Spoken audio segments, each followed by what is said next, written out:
नमस्कार मेरे प्यारे बच्चों। हमने पहली वीडियो में हिंदी की पाठ्य पुस्तक में पाठ 4 चाँद की सैर का अध्ययन किया था। आज हम उससे आगे के पाठ की जानकारी प्राप्त करेंगे। तो आइए आगे के पाठ का अध्ययन करते हैं। तभी दादाजी ने बोला, चलो बच्चों, अब तुम सो जाओ, रात बहुत हो गई है। कल मैं तुम्हें पढ़ने के लिए एक पुस्तक दूंगा जिसका नाम है चाँद की सैर। उस पुस्तक को पढ़ना और चाँद के बारे में बहुत सारी बातें मालूम करना। तभी दादाजी ने दोनों को चादर ओढ़ दी और सुला दिया। सुबह उठते ही माधव और लता दोनों पुस्तक की ओर लपके और कहानी पढ़नी शुरू कर दी। तभी दादाजी ने कहा, देखो बच्चों, चाँद पर गुरुत्वाकर्षण शक्ति बहुत कम है। बच्चों, गुरुत्वाकर्षण का मतलब होता है धरती को अपनी ओर आकर्षित करने वाली शक्ति। बच्चों ने दादाजी से पूछा, यह कौन सी शक्ति है? फिर दादाजी ने बच्चों को बताया कि जब हम एक कंकड़ को आसमान में फेंकते हैं तो वह बड़ी तेज़ी से धरती की तरफ खिंचा चला आता है। इस गुरुत्वाकर्षण शक्ति का छठा भाग चाँद पर है। अगर हम किसी को हाथ में उठाना चाहे तो आसानी से उठा सकते हैं। तुम हल्की सी छलांग में लंबी दूरी को भी पार कर सकते हो। देखो बच्चों, अब मुश्किल बात यह है कि चाँद पर कैसे पहुंचा जाए। चाँद पृथ्वी से दूर अंतरिक्ष में है।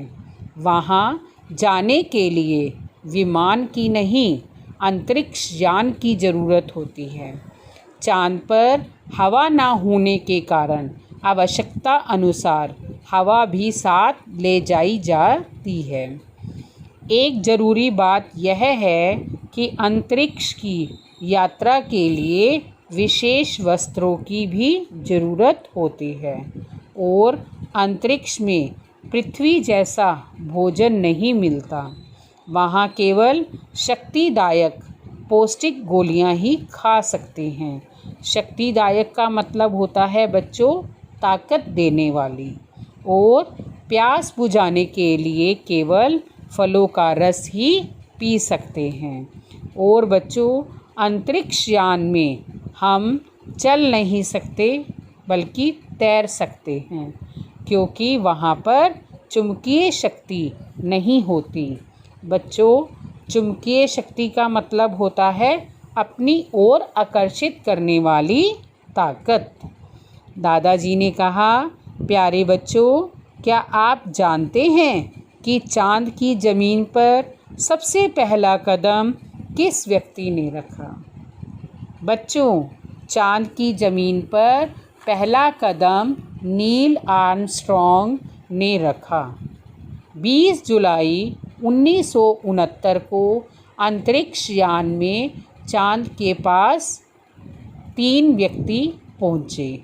अचानक अंतरिक्ष यान का एक छोटा हिस्सा बड़े भाग से अलग होने लगा और छोटे हिस्से में 2 आदमी थे।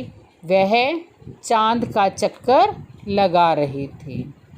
अंतरिक्ष यान का दरवाज़ा खुला और वह सीढ़ियों से धीरे धीरे नीचे उतरा। उसने चाँद पर अपना पाँव रखा। तभी नील आर्मस्ट्रॉन्ग ने कहा, यह मनुष्य का सबसे छोटा कदम है और मानव जाति की सबसे बड़ी सफलता। इस सफलता को पाते ही सारा संसार खुशी से झूम उठा। फिर दूसरा यात्री एडविन आर ऑल्ड्रिन भी यान से उतरे। दोनों चाँद पर चलने लगे। वे दोनों रुक रुक कर लड़खड़ाकर चल रहे थे। जब दोनों में चाँद से पृथ्वी को देखा तो वह खुशी से उछल पड़े। इंसान ने धरती से चाँद को तो बहुत देखा है, लेकिन पहली बार किसी ने चाँद से धरती को देखा। तभी दादाजी ने कहा कि है ना मज़ेदार बात। दोनों यात्रियों ने चाँद की ऊंची नीची जगह से कंकड़ इकट्ठे किए और रेत को भी थैलियों में भर लिया। उन्होंने चाँद से पृथ्वी की तस्वीरें भी खींची। चाँद से पृथ्वी बहुत सुंदर लग रही थी। फिर वह अंतरिक्ष यान से वापस पृथ्वी पर लौटे। बच्चों, चाँद पर पहुंचना मनुष्य की महान उपलब्धि है। आज के समय में बच्चे भी चाहे तो चाँद की सैर कर सकते हैं। क्या बच्चों, तुम भी चाँद की सैर करने के लिए चलोगे? प्यारे बच्चों, इस पाठ का ज्ञान आपको अच्छे से हो गया होगा। अब आप इस पाठ में पाठ की ओर में दी गई तालिका को आसानी से भर सकते हैं। प्यारे बच्चों, शुद्धलेख शब्दों और वाक्य बनाओ के बाद आप पाठ में दिए गए आओ पढ़े से संबंधित प्रश्न उत्तर को अपनी उत्तर पुस्तिका में लिखें और इसके अलावा आओ करे 1 और आओ करे 2 को आप अपनी पाठ्य पुस्तक में करें और आओ करे 3 को आप अपनी उत्तर पुस्तिका में लिखें। धन्यवाद।